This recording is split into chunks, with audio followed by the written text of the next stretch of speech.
잠시 말씀의 은혜를 나누겠습니다. 먼저 본문을 이해하기 위해서 우리가 질문을 하나 좀 생각을 해보겠습니다. 여러분들 생각에는 이 간음죄, 이건 간통죄일 것으로 사료가 되는데, 돌로 칠 수 있으려면 그 여인은 이미 약혼한 상태이거나 아니면 결혼한 상태여야 합니다. 그러니 간통죄가 더 맞을 것입니다. 간통죄가 큰 죄인가, 아니면 위선죄가 더 큰 죄인가? 간통을 저지른 사람과 위선을 저지른 사람, 얼핏 보기에는 간통죄, 간음죄, 요즘 우리나라는 간통죄가 이제 형사 고발이 되지 않는 그런 죄지만 간통죄가 더 커 보일 것 같습니다. 어쨌든 이 질문에 대한 이제 답을 오늘 우리가 함께 좀 찾아보도록 하겠습니다. 오늘 본문 이야기는 너무 유명한 이야기입니다. 서기관들과 바리새인들이 음행 중이던 한 여인을 현장에서 잡았다. 그리고는 예수님에게로 데리고 와서 그 앞에 세우죠. 그리고는 이렇게 묻습니다. 이 여자가 간음하다가 현장에서 잡혔습니다. 그 다음 이제 이게 중요한 질문인데, 모세는 이런 여자, 율법에 이런 여자를 돌로 치라 명하였거니와 당신은 어떻게 말하겠습니까? 모세의 율법과 지금 예수님을 이제 비교하려고 질문을 던지죠. 그럼 서기관은 성경을 필사하는 사람입니다. 그래서 서기관들은 성경을 해석할 권한을 가지고 있습니다. 그러니까 성경의 최고 권위자입니다. 밥 먹고 훈련 받는 게 성경 쓰는 훈련입니다. 그러니 성경을 서기관들은 당연히 기본적으로 거의 다 외웁니다. 그러니 모세의 율법이 어떻게 돼 있는지를 너무 잘 알고 있고, 그리고 바리새인들은 하나님의 그 율법을 준행하는 데 있어서는 1등입니다. 바리새라고 하는 말은 구별됐다, 이런 뜻입니다. 이 바리새파가 구약에는 없지만 신약 시대에 등장을 하죠. 이유는 딱 한 가지입니다. 이스라엘의 역사 가운데 이 포로로 끌려가는 그 수치스러운 역사가 있었어요. 그래서 70년 바벨론 이 포로 생활을 한 다음에 귀환을 하죠. 도대체 왜 우리가 하나님의 자녀들이 왜 이런 수치를 당하느냐? 이방 민족들에게 왜 하나님의 민족이 이런 수치를 당하느냐? 그 원인을 계속해서 연구하고 또 찾아내죠. 그 이유가 딱 한 가지뿐이다. 하나님의 말씀에 순종하지 않아서.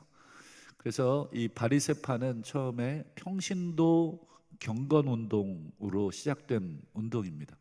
우리가 다시는 이런 수치를 당하지 않기 위해서 하나님의 말씀을 우리도 지키지만 다른 사람들도 지키도록 우리가 가르치고 노력해야 된다. 그래서 바리새인들은 그걸 사명으로 알았습니다. 그래서 끊임없이 다른 사람들이 율법을 어겼을 때 막 달려가서 율법 지키라고.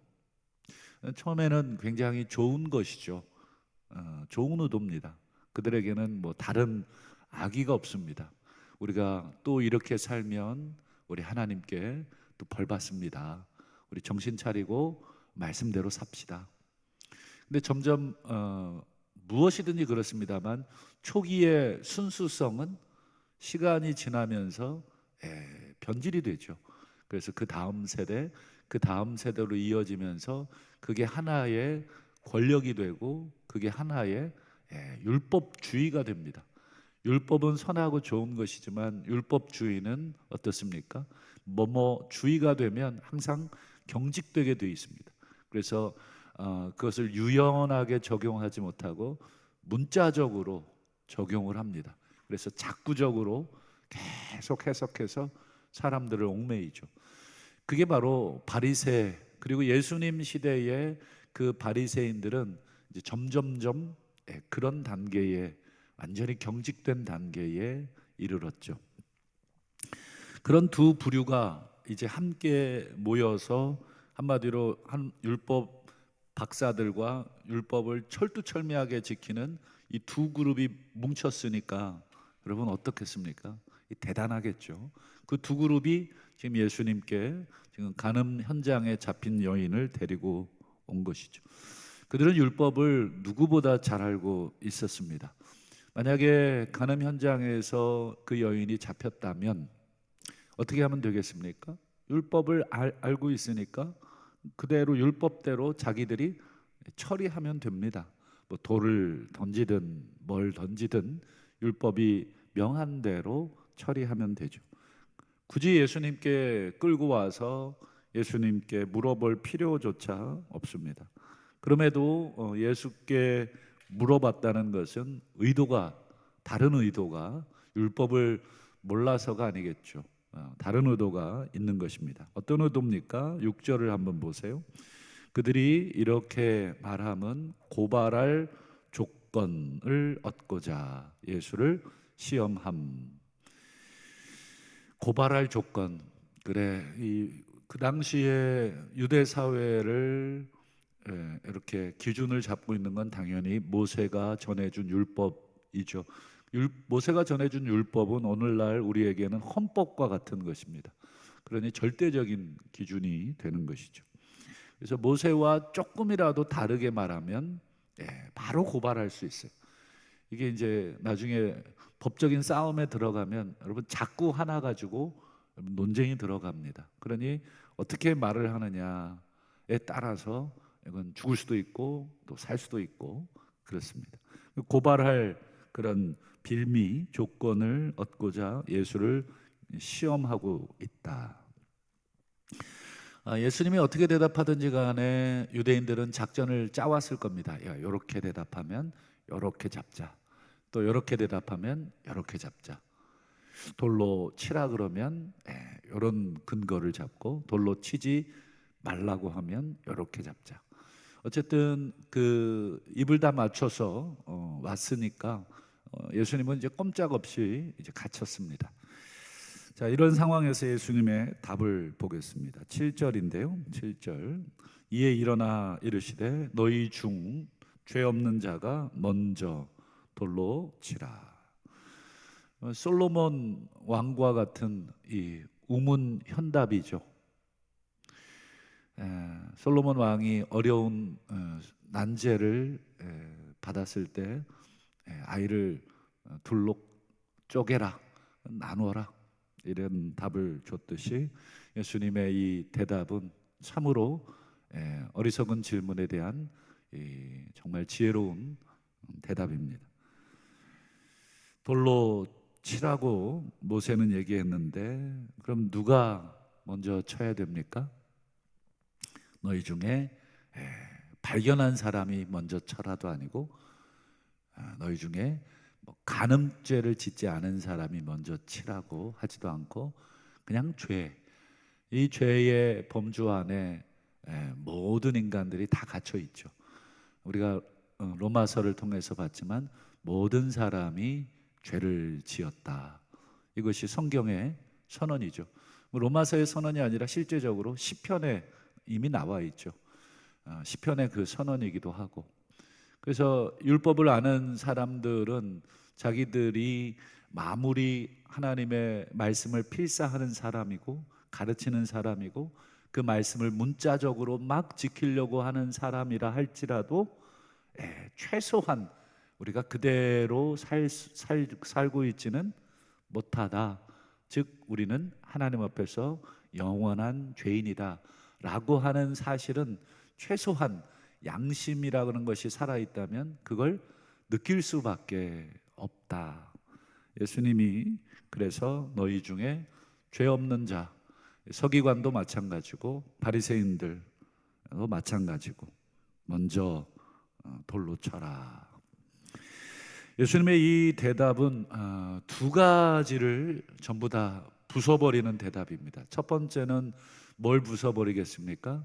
이 서기관과 바리새인들의 이 도덕적 우월감을 깨부수는 대답입니다. 서기관 바리새인들은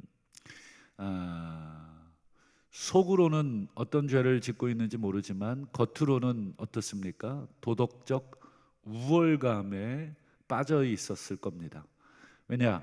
예수님께서 끊임없이 서기관과 바리새인들을 이 회칠한 무덤, 너희들은 속으로는 온갖 썩어 있는 냄새들이 가득한 그런 것들로 있는데 겉으로는 예쁘게 색을 칠해놔서 모른다는 거죠. 그래서 이걸 뭐라고 얘기합니까? 위선이라고 얘기하죠. 위선. 사람들에게 옳게 보이려고 그들은 말을 하고 행동을 하지만 돌아서는 속으로는 엄청나게 탐욕스럽고 또 죄를 짓고 있는, 한마디로 서기관 바리새인들은 일반 어떤 다른 백성들 위에 자기들은 윗다, 자기들은 더 도덕적으로 우월하다, 하나님의 말씀을 필사하는 사람이고 또 가르치는 사람이고 누구보다도 열심히 지키는 사람이다. 어느 집단이든 그렇지만 여러분, 열심히 하는 사람들은 그렇지 않은 사람에 비해서 도덕적 우월감을 갖게 되어 있습니다. 나는 너보다 더 의롭다, 나는 너보다 더 기도를 많이 한다. 그게 사실이죠. 뭐 더 기도를 많이 하는 것 사실이고 또 성경을 많이 보는 것도 사실입니다만, 그 사실을 기반으로 내가 너보다 더 의롭다든지 내가 너보다 더 하나님 앞에 그렇게 생각을 하는 것이죠. 서기관 바리새인들은 역시 마찬가지였습니다.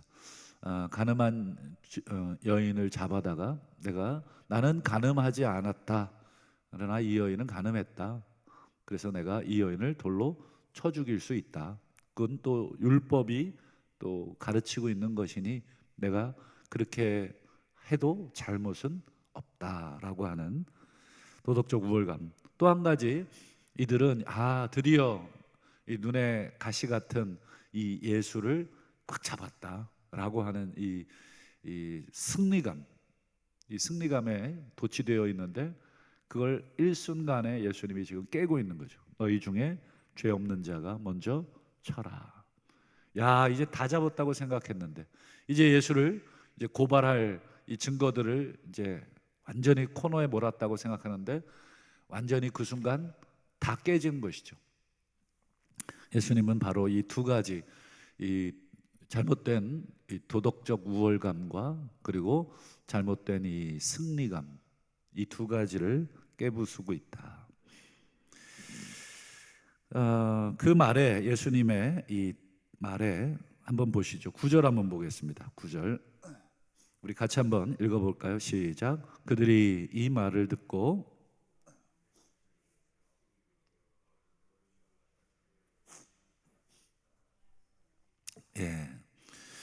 일말에 이제 양심이 여전히 있는 거겠죠.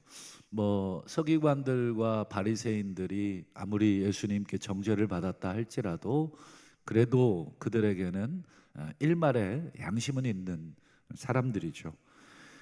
그래서 간음죄라고 딱 집어서 얘기했으면 얼마든지 돌을 집어들 수 있었을 텐데 너희 중에 죄라고 하는 이 보편적인 그런 모습들을 얘기하자 아무리 착하게 살았다 할지라도 누가 돌을 먼저 집어들 수 있겠습니까?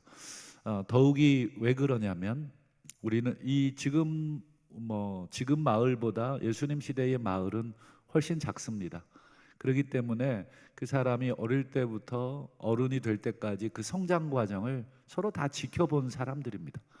그래서 지금 현재는 조금 나을지 몰라도 과거, 또 그 더 과거의 모습들까지는 다 어떻습니까? 온전할 수는 없겠죠. 그러니 일생을 알고 있는 서로가 보면서 설마 제가 아무도 감히 돌을 들 수 없는, 왜냐? 서로가 서로에게 율법으로 감시하고 있는 그런 시스템이 잘 갖춰진 사회이기 때문에 소위 말해서 숨 막히는 거죠. 우리 가끔 이제 시골에 가면, 예전에 저희 이제 외가댁에 가면 한 마을에 큰 외삼촌, 둘째 외삼촌, 넷째 외삼촌 이렇게 살았습니다.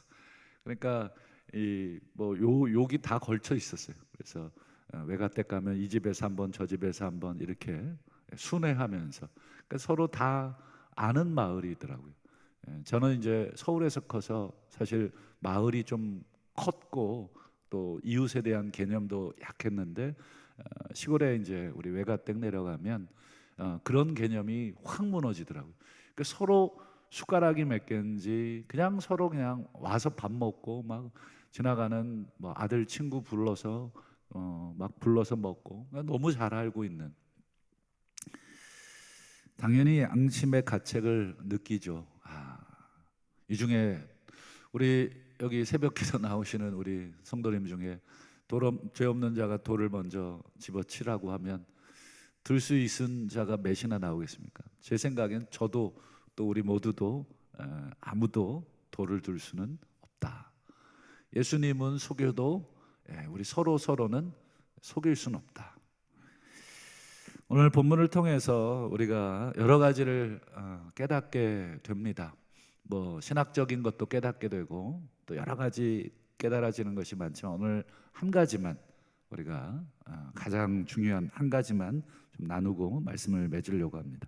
오늘 본문을 통해서 우리는 하나님의 말씀인 율법을 제대로 올바르게 잘 적용하고 있는가, 요 질문을 우리가 한 가지 적용점으로 우리가 깨달았으면 좋겠습니다. 율법은 가장 먼저 자기 자신에게 적용하는 것입니다.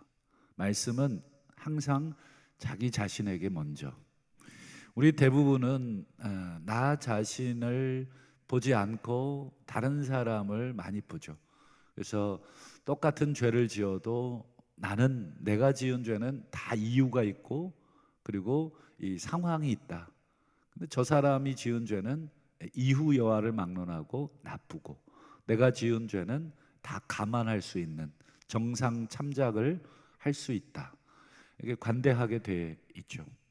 그래서 마태복음 7장 2절에서 3절을 보면 예수님이 이런 말씀을 하십니다. 너희가 비판하는 그 비판. 여기서 비판이라는 것은 심판하다, 율법을 가지고 정죄한다는 의미가 있어요. 그 시대에 율법은 모든 것의 기준이니까 그냥 막 비판하는 그 비판은 전부 율법을 근거로 하는 그 비판이요, 판단입니다.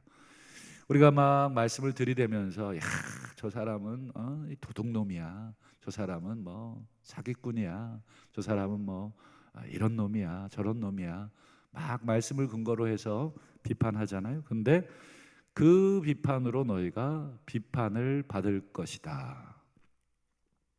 여기 보면 너희가 누구로부터 비판을 받는다는 게 없잖아요. 여기에는 하나님으로부터라는 말이 생략된 표현입니다. 마지막 이 땅에서 우리가 서로를 향해 날카롭게 정죄하고 비판하지 않습니까? 그놈은 절대 용서해서는 안 돼. 절대 용서받을 수 없어. 여러분, 절대라는 말이 가능합니까? 우리가 누구를 향해서 절대라는 말을 쓸 수 있는 자격이 있는가? 어떻습니까? 내가 절대라는 말을 쓰려면 나도 그 범주에 집어넣어야 됩니다. 그러면 내가 하나님 앞에 나도 절대로 용서받지 못할 수 있다는 그것을 염두에 두라. 너희가 하나님으로부터 그 심판을 받을 것이고, 헤아리는 그 헤아림으로 너희가 하나님으로부터 헤아림을 받을 것이다. 이건 2절은 나중에 최후의 그 심판대 앞에서의 모습입니다. 그리고 3절은 지금 이 땅에서, 현장에서 우리가 살고 있는 삶 속에서의 우리의 모습입니다. 어찌하여 형제 눈에 있는 티는 보고 내 눈 속에 있는 들보는 깨닫지 못하느냐. 좀 작은 것 우리가 얼마든지 그냥 이해해 줄 수 있는 것도 그걸 굳이 침소봉대해서 끄집어내서 막 이따만한 죄, 용서받지 못할 죄인 것처럼 사람을 막 몰아갈 때도 있고, 우리 본성이 그렇다. 그래서 자비가 없는 자에게는 자비가 없는 심판이 있고, 이런 말을 여러분 들어보셨을 겁니다. 우리가 이 땅에서 어떻게 보면 서로 서로에게 막 하나님 노릇을 우리가 할 때가 있죠. 마치 내가 의로운 하나님인 양 누구를 막 정죄하고, 물론 그렇다고 그 사람의 죄가 없다는 것은 아니지만 그 죄에 대해서 우리가 국률의 마음으로 품기보다는 너무너무 잔인한 그런 평가와 또 그런 것들로 우리가 몰아갈 때가 있죠. 입장 바꿔서 내가 당하는 입장이라면 너무 속상하죠. 근데 우리는 당하는 입장보다는 내가 행하는 입장에서 생각할 때가 많으니까, 그래서 우리 서로는 늘 억울하고 정당하고 이 두 개의 감정을 서로 교차하면서, 남이 나한테 가할 때는 억울하고 내가 남에게 가할 때는 정당하고, 이 억울함과 정당함이 늘 교차되면서 우리가 살아가니까 우리의 마음속이 늘 전쟁터 같을 것입니다. 서두에 드린 질문을 다시 드려보겠습니다. 간음죄가 큽니까? 아니면 위선죄가 큽니까? 오늘 여인의 이 간음죄가 큽니까? 아니면 자신의 죄는 덮어둔 채 여인을 끌고 와서 그녀를 죽이려고 하는 이 도덕적 우월감을 느끼며 자신의 위선죄를 가리고 있는 그들의 죄, 그리고 예수를 고발하여 죽이려고 하는 한 가지 죄를 더 추가해 보자면 누군가를 고발하려고 하는, 그래서 죽이려고 하는, 그래서 살인하려고 하는 그런 살인죄가 더 큰 죄인가? 신앙생활을 오래 하다 보니까 남의 허물과 죄를 들추어내는 것은 참 쉽다. 그런데 내 허물과 죄를 깨닫는 것은 절대적인 하나님의 은혜를 받은 사람만이 가능하다. 누군가를 정죄하려고 하다가도, 그래서 막 하나님 앞에 기도하다가도 하나님의 은혜가 임하면, 하나님, 저도 그런 놈입니다. 하나님, 우리 저 사람의 모습을 통해서 내 모습도 보게 됩니다. 하나님, 저도 마음속으로 얼마나 많이 사람을 죽이고 얼마나 많이 비판하고 얼마나 많이 정죄했습니까? 수많은 돌을 들어서 그 사람을 내가 정신적으로 영적으로 돌팔매질을 했던 적이 너무 많습니다. 만약에 이렇게 깨달아진다면 그것은 나의 의로움 때문에 깨달아진 것이 아니라 하나님의 은혜 때문에 깨달아진 것이고, 깨달아진 것이 하나님의 은혜라고 하는 것을 신앙생활을 할수록 더 깊어질수록 느끼게 될 것입니다. 말씀을 맺겠습니다. 오늘 하루도 우리는 아마 수많은 타인들의 이 실수나 또는 고의적인 죄나 여러 가지 연약한 모습들을 보게 될 것입니다. 그때마다 우리는 그 죄를 유리창으로가 아니라 거울로 우리가 삼을 수 있기를 축원합니다. 그들의 죄를 통해서 내 모습을 비추어 볼 수 있는 거울로 삼는다면 우리 하나님께서 너무 기뻐하실 것이고, 오늘 마지막 여인에게 하셨던 11절 말씀, 가서 다시는 죄를 짓지 말거라. 우리도 저렇게 교만할 수 있구나, 우리도 저렇게 누군가를 살인할 수 있구나, 우리도 누군가를 저렇게 미워할 수 있구나, 이렇게 거울 삼아서 다시는 가서 죄를 짓지 않도록 우리가 싸울 수 있는 그 힘을 우리가 하나님으로부터 또 성령으로부터 얻게 되시기를 주님의 이름으로 축원합니다. 기도하겠습니다.